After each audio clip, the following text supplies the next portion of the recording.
दादरमधील Shivaji park मैदानावर 1 मे रोजी महाराष्ट्र 3 परेडचं आयोजन करण्यात आले। परेड सुरळीत पार पडण्यासाठी शिवाजी पार्क मैदानाजवळील सर्व रस्त्यांवर वाहतूक नियमन केलं जाणार आहे। दादर परिसरात ये-जा करणाऱ्या वाहन चालकांसाठी ही वाहतूक सूचना जारी करण्यात आली आहे।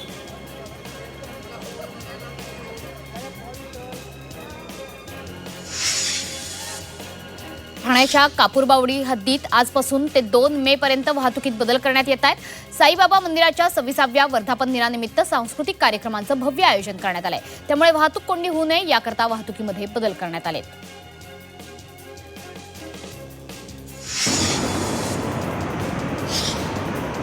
ठाणे महापालिका क्षेत्रातील घोडबंदर रस्त्यावर सुरू असलेल्या विविध कामांची महापालिका आयुक्तांनी संयुक्त पाहणी केली आहे। सद्यस्थितीत सुरू असलेली कामं 30 मे पर्यंत पूर्ण करून रस्ता वाहतुकीकरता सुरळीत करण्याचे निर्देश यावेळी आयुक्तांनी सार्वजनिक बांधकाम विभाग, मेट्रो, MMRDA या यंत्रणांना दिलेत।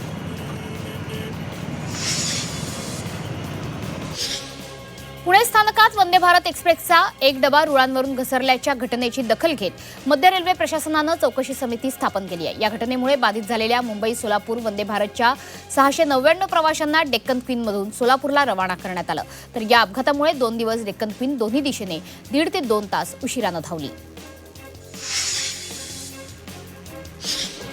राज्याचे पोलीस महासंचालक सदानंद दाते यांनी रेल्वेला सर्व स्थानकांचे सविस्तर सेफ्टी ऑडिट करण्याच्या सूचना दिल्या आहेत। मुंबई उपनगरी रेल्वे स्थानकांवरील प्रवासी सुरक्षेला बळकटी देण्याकरता स्थानकांचं ऑडिट करण्याच्या सूचना देण्यात आल्या।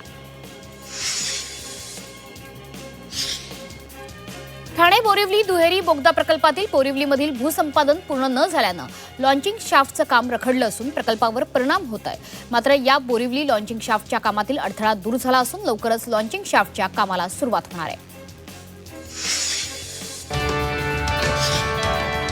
म्हाडाच्या मुंबई मंडळाच्या 2640 सोडतीच्या नोंदणी अर्ज विक्री स्वीकृती प्रक्रियेला 15 दिवसांची मुदतवाढ देण्यात आली आहे। यामुळे आता इच्छुकांना 15 मे पर्यंत अनामत रकमेसह अर्ज दाखल करता येणार आहे। मुदतवाढीमुळे सोडतीची तारीख लांबणीवर गेली असून सोडत आता 5 जूनला काढली जाणार आहे।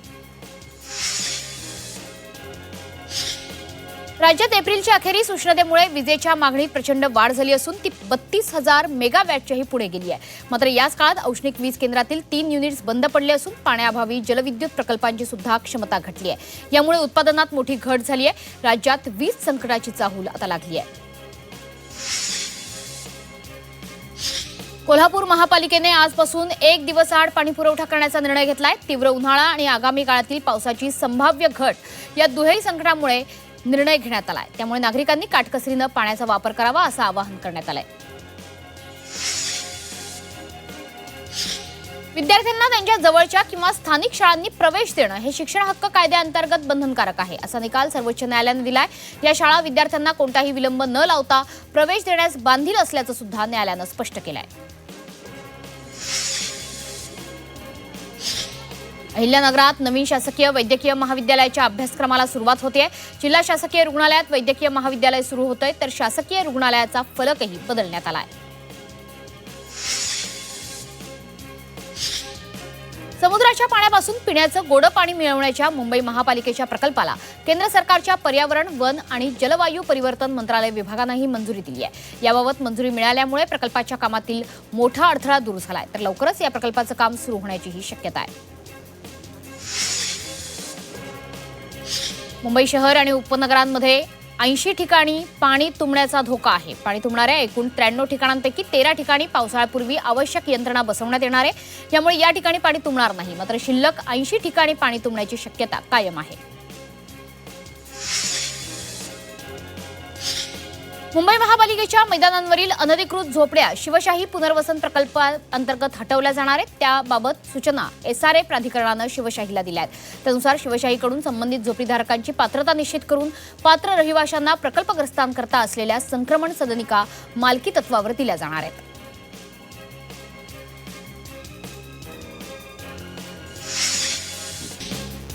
वाशिम जिल्ह्यातील जनगणना 2027 साठी प्रशासन सज्ज असून 1 मे पासून ही प्रक्रिया सुरू होणार आहे।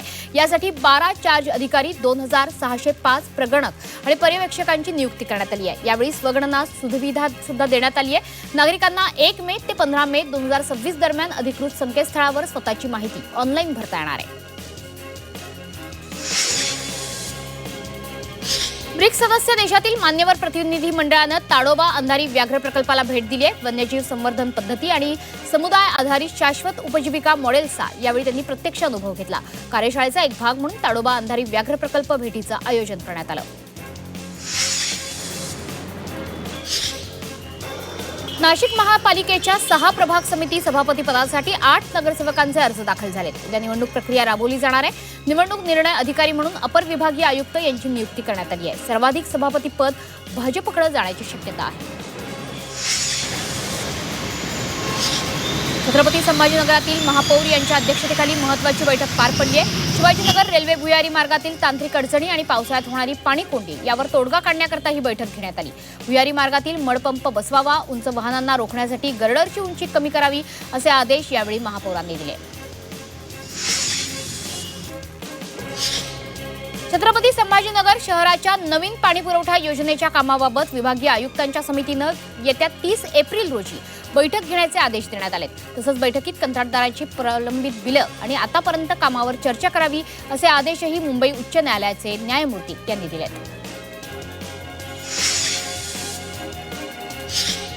प्राणा ब्रँडने कोल्हापुरी चप्पलांचा ब्रँड स्वीकारलेला आहे. प्राणानं कोल्हापुरी चप्पल असा उल्लेख करत नवीन चप्पल बाजारात आणली आहे. या चप्पल निर्मितीसाठी कोल्हापुरी चप्पल बनवणाऱ्या कुशल कामगारांची सुद्धा मदत घेण्यात आली आहे. कोल्हापुरातील गोकुळ दूध संस्थेवर प्रशासक येणार हे आता जवळपास निश्चित झालंय. प्रशासक येऊ नये याकरता विद्यमान गोकुळचे नेते मंत्री हसन मुश्रीफ आणि संचालकांनी प्रयत्न केले, मात्र गोकुळवर प्रशासक येणार हे आता जवळपास निश्चित झालंय. पुण्यातील खडकवासला धरणातून 29 मार्च ते 27 एप्रिल दरम्यान 2.52 टीएमसी पाणी शेतीसाठी सोडण्यात आलं. याचा बारामती, दौंड, इंदापूर, हवेली तालुक्यातल्या पिकांना मोठा फायदा झाला. सध्या धरणात 36 पाणीसाठा असून मे अखेरपर्यंत आवर्तन सुरू राहणार आहे.